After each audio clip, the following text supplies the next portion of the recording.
Axis bank की बात करते हैं आशीष, तो numbers in line with expectations हैं। इनफैक्ट नेट इंटरेस्ट इनकम में एक हल्का 2% का साल दर साल आपको अपटिक देखने को मिला है। हालांकि मुनाफा 27% गिरा है।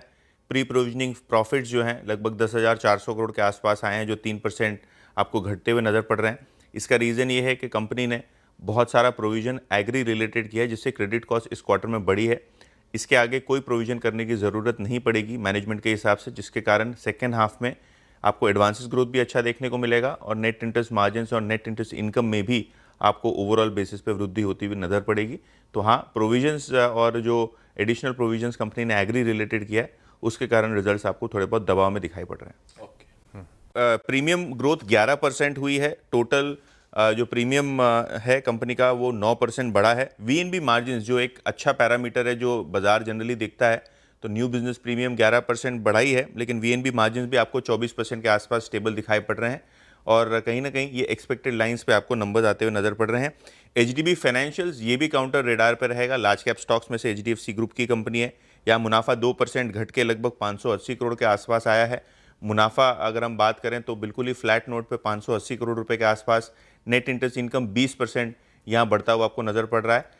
नंबर्स ओवरऑल अगर हम बात करें तो स्टेबल हैं, नेट इंटरेस्ट मार्जिन्स भी स्टेबल हैं, लेकिन हाँ, मुनाफे के फ्रंट पे बिकॉज थोड़ा बहुत ज़्यादा प्रोविजनिंग हुआ है, प्रॉफिटेबिलिटी पे इम्पैक्ट आया है, आपको ओवरऑल क्रेडिट कॉस्ट भी इस क्वार्टर में बढ़ता हुआ नजर पड़ रहा है। तो कहीं ना कहीं एचडीबी फाइनेंशियल्स के नंबर्स काफ़ी फीके हैं और इसीलिए शायद कंपनी का दाम भी आईपीओ के प्राइस के आसपास ही बहुत समय से टिका हुआ है। एचडीएफसी एल&टी फाइनेंस की बात करते हैं, या नंबर्स अच्छे दिखाई पड़ रहे हैं। इनफैक्ट मैनेजमेंट ने कहा है सेकेंड हाफ में क्रेडिट कॉस्ट भी गिरेगा और क्रेडिट ग्रोथ में काफ़ी अच्छी पिकअप होगी। खास करके गोल्ड लोन पे अब कंपनी का फोकस बढ़ता हुआ नजर पड़ रहा है।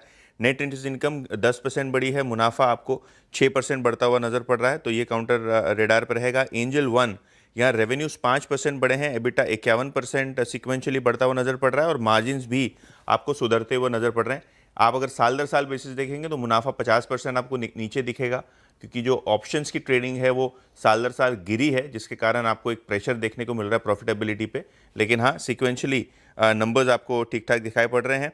आरबीएल बैंक की बात करते हैं, यहाँ भी अगर हम बात करें तो कंपनी का बोर्ड जो है वो मिलेगा और डिस्कस करेगा प्रेफरेंशियल इशू अक्टूबर 18 को। तो ये भी काउंटर रिडार पे रहेगा।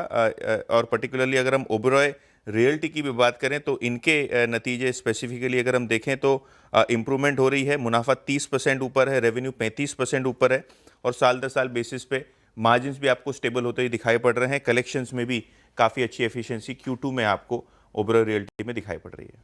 सारे इंपॉर्टेंट